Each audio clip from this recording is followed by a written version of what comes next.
explanação.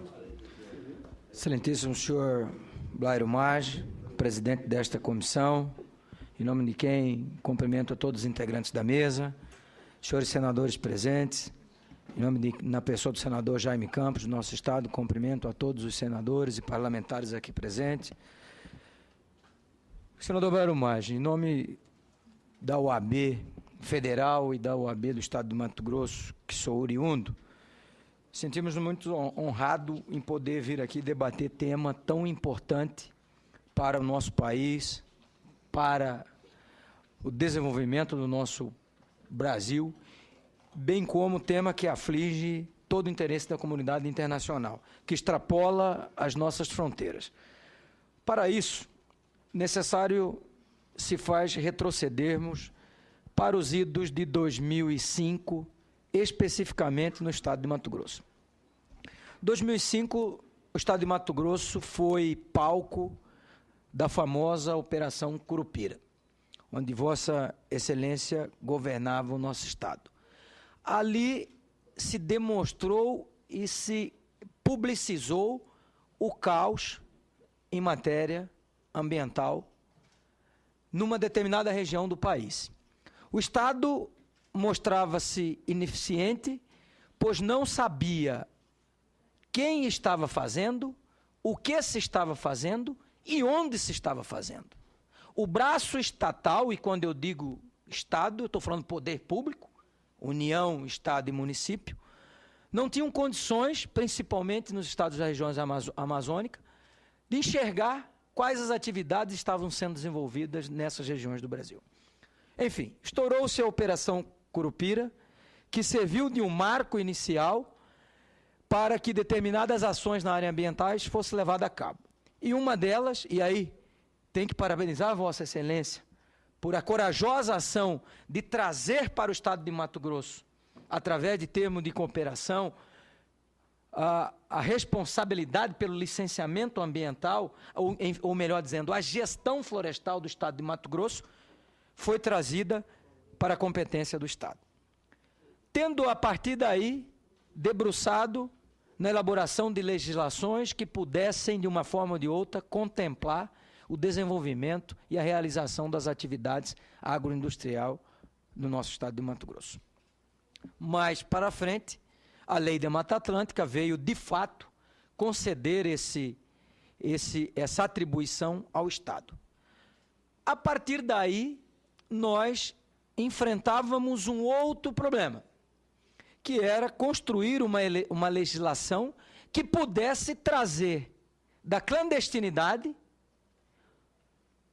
e eu não quero aqui levar o termo clandestinidade no sentido pejorativo, mas no sentido de trazer para os olhos do poder público aquele produtor rural que estivesse, por exemplo, lá em Vila Rica, distante a mais de 1.000 quilômetros da capital, o que ele estava fazendo, como ele estava fazendo, enfim, enxergar a sua propriedade rural. Já provado que o poder público não tinha capacidade gerencial de enxergar esse produtor rural, de trazê-lo para os seus olhos e poder, a partir daí, fiscalizar. Nós tínhamos uma demanda de fiscalização muito curta, ou em determinadas épocas do ano, onde eclodiam as queimadas, onde as queimadas extrapolavam os limites, e aí lançavam-se as várias operações. Quando o Jornal Nacional propalava, e aí muitas vezes sem informações técnicas, índices alarmantes de desmatamentos, e aí se estourava a força-tarefa, ou então por denúncia. Essa, basicamente, era o tripé da fiscalização que funcionava nessa região centro-oeste brasileira. Para atrair o consumidor, para atrair o proprietário rural para os olhos do Estado, necessitávamos de convencê-lo a sair do estado de inércia, onde ele estava ali isolado, senador Jaime Campos, desenvolvendo sua atividade sem com que ninguém o impusesse algum tipo de limitação ou restrição para o órgão ambiental. Enfim, tínhamos que atrair o produtor, mostrar a ele que ele haveria de ter essa consciência de que para que seu produto pudesse ser comercializado, para que seu produto pudesse ter um valor interno melhor e um valor internacional, inclusive de exportação, ele precisava sair da clandestinidade, regularizar sua situação ambiental. Aí, secretário Paulo, ele era convencido geralmente por um engenheiro florestal a fazer a famosa LAU, Licença Ambiental Única em nosso estado. Ao protocolar o projeto de LAU, ele ganhava de presente um auto de infração, porque ele denunciava nesse projeto o passivo ambiental da sua propriedade. Veja bem, ele teve que contratar um engenheiro, pagar os honorários do engenheiro. Ele teve que pagar as taxas dos órgãos ambientais para protocolizar o seu projeto, para o seu projeto ser analisado. E ao ser analisado, ganhava um auto de infração. E esse auto de infração, nós estamos falando aí de milhões de reais. Enfim, qual era o atrativo para que pudéssemos chegar até esse produtor rural? Nenhum. Continuaríamos à margem da legislação. E lembre-se, senhores, estou falando aqui de estados como Mato Grosso, estados enormes, que o poder público, mais uma vez, bate nessa tecla, não tinha condições de enxergar aquele proprietário rural. Disseminou-se novamente a cultura de não buscar a regularização. Obviamente. Estou quieto produzindo. Estou abatendo o meu boi, vendendo para o frigorífico da região, ou para o açougue, enfim, para aquela comunidade. Estou plantando a minha área. E ao buscar a regularização, qual é o presente que eu ganho? Um auto de infração. Disseminou-se novamente a cultura de não buscar o órgão ambiental. Pois bem, a partir daí, voltando àquela época que eu disse, após 2005, capitaneado pelo governador Braulio Maggi, pelo então secretário Luiz Henrique Daldegan, surgiu a necessidade de criarmos um programa que trouxesse esse produtor rural para a legislação, para a regularização, sem que ele pudesse ser apenado pelo fato de vir até a legislação. Deu-se início aí em 2008, como já dito pelo secretário José Lacerda, ao programa MT Legal, onde aquele produtor rural que num período de um ano viesse voluntariamente a regularizar a sua conduta, não seria autuado pelo passivo ambiental que ele próprio denunciaria na sua propriedade. Foi aí que entra a Ordem dos Advogados do Brasil, quando fomos chamados a debater essa legislação. E o primeiro tópico, senador Braulio Maggi, Vossa Excelência deve se lembrar muito bem dessa discussão que foi no vosso gabinete no Palácio Paiaguás, que eu disse que a Ordem, representando a OAB Mato Grosso, então, seria parceira do Estado de Mato Grosso, desde que a mesma mesa se sentasse Ministério Público Federal, Ministério do Meio Ambiente, IBAMA e Estado de Mato Grosso, para, a várias mãos, construíssemos uma legislação que fosse aceita e tivesse aplicabilidade, aceita por todos esses entes. Que já foi dito aqui por mais de um desses expositores, que chegou-se ao cúmulo no Estado de Mato Grosso, após a Operação Curupira, agentes do órgão ambiental federal rasgar licença ambiental expedida pelo Estado de Mato Grosso na frente do produtor rural, dizendo que aquele documento não era documento hábil para comprovar o licenciamento de determinada propriedade ou a regularidade de determinada atividade desenvolvida. Ora, no Estado onde temos um pacto federativo que se diz válido, um pacto federativo que se diz vigente, e acredito na vigência do mesmo, onde funcionamos muito bem a repartição de poderes entre União, Estados e municípios, é inconcebível uma atitude desta natureza. Pois bem, construiu-se aí, a partir de um consenso, uma legislação, que foi o MT Legal, surgido aí já explanada pelo secretário José Lacerda, onde surgiu o CAR Mato Grossense, e a partir daí tornou-se um instrumento que foi reproduzido a nível de cenário nacional. Pois bem, portanto, nós falamos de uma fase posterior. Conseguimos aí, através de palestras, de visitas aos sindicatos rurais, e aí utilizando da Ordem dos Advogados do Brasil como essa entidade porta-voz da sociedade, indo até os municípios do nosso estado, indo até os mais variados rincões, chamando esses produtores, dizendo, olha, venham para a legalidade, agora os senhores não serão premiados com auto de infração, terão a oportunidade de legalizar voluntariamente suas propriedades e de lá poderão delas se utilizar não mais ao arrepio da legislação. E aí os números já foram mostrados aqui com a evolução da procurada, da busca dos proprietários rurais pelo órgão ambiental. Pois bem, a legislação do Mato Grosso, que depois foi posteriormente exportada e um pouco, assim como a do Pará, reproduzida a nível do cenário federal, ela traz o CAR um procedimento muito simples e a legislação federal o copia.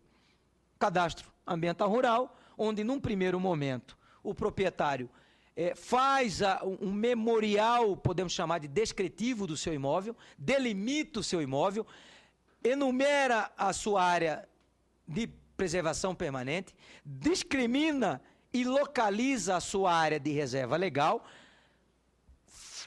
expõe ali e assume o seu passivo ambiental e se compromete a ajustar a sua conduta mediante um termo de ajustamento de conduta num primeiro momento para regularização da APP, em um prazo de 1, 2 ou 3 anos para a regularização da área de reserva legal. Por que esse desmembramento do MT legal entre cadastro ambiental rural e reserva legal? Porque os custos de se promover a recuperação de área de reserva legal e área de preservação permanente ao mesmo tempo inviabilizava o pequeno produtor rural.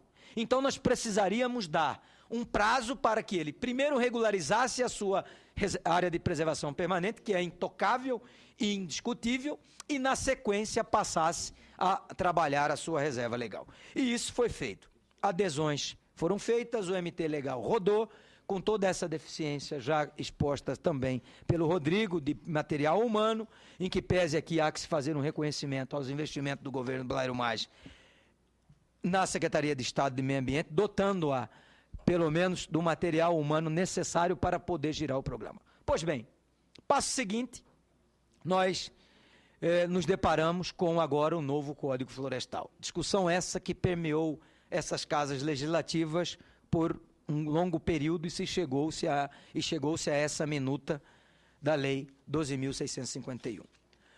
Porém, e não quero extrapolar o meu tempo, novamente chegamos a não diálogo das instituições envolvidas. E por aqui já foi exposto pelos mais oradores. Temos no nosso estado, por exemplo, cadastro ambiental rural formalizados, licença ambiental única expedidas e as áreas continuam ainda embargadas pelo IBAMA sob o argumento de que não houve ainda adesão ao Programa de Regularização Ambiental, ao PRA. Ora, mas como aderir àquilo que não está implantado? Ora, mas como aderir àquilo que não está efetivamente em funcionamento? Mais uma vez, nós colocamos em descrédito todo um trabalho perante a sociedade, e aí eu pego a fala do meu colega André Lima, que a legislação ela não pode ser encarada como boa somente para aqueles que não irão cumpri-la. Eu ouvi na semana passada, em um encontro realizado lá em Mato Grosso, senador Jaime Campos, que lei só é boa para quem não vai cumprir. Obviamente que essa é uma visão retrógrada que nós não podemos partir dela. Ao contrário, nós temos que editar leis que terão eficácia, aplicabilidade e alcance na sociedade. Porém, ainda com o braço estatal, em que pese toda a tecnologia investidas em sistemas que visualizam imagens em tempo real, que consegue detectar a propriedade em tempo real, é fato que ainda não se chegamos a ter um mapa claro de quem se está fazendo, onde se está fazendo e o que se está fazendo em várias regiões do Brasil. E Mato Grosso não é diferente. Evoluiu-se muito, mas ainda não temos, que viria com o zoneamento socioecológico e econômico. O zoneamento serviria para mapear todo esse estado e trazer, para mapear todo o Brasil e trazer esses agentes para dentro do órgão ambiental licenciar suas atividades. Mas aqui, e quero cumprir o meu tempo, finalizar deixando a mensagem que a Ordem dos Advogados do Brasil, secretário Paulo Guilherme, pode servir como serviu lá no passado, em 2008, de entidade interlocutora para levar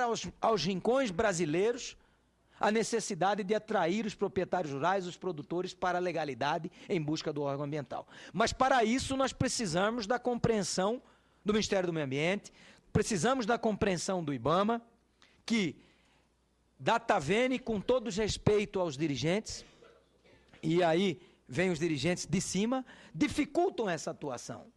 De uma simples cópia de um processo no IBAMA, a OAB Mato Grosso precisou ingressar na Justiça Federal com mandado de segurança para ter acesso à cópia de processo. Ora, como? Se o processo é público, se o processo pertence à sociedade, pertence ao produtor rural, por que restringir a esse acesso? Não podemos, em hipótese alguma, tratar essas instituições como instituições indiferentes uma das outras. Nós precisamos convergir os entendimentos. Se o Estado de Mato Grosso, por exemplo, já tem sistema de CAR implantado, já tem sistema de LAU em andamento, qual a razão para a negativa do IBAMA em desembargar essas áreas?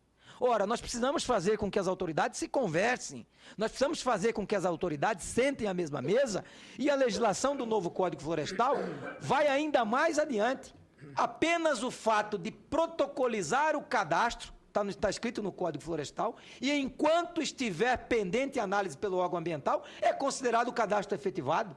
Ora, se nós estamos falando de um protocolo e temos situações ainda no Mato Grosso que onde o cadastro efetivado, a licença liberada, não se tem o desembargo da atividade, onde nós vamos chegar? E mais uma vez há um desestímulo, há um descrédito de todo um trabalho de trazer o produtor rural para a legalidade, para a legislação.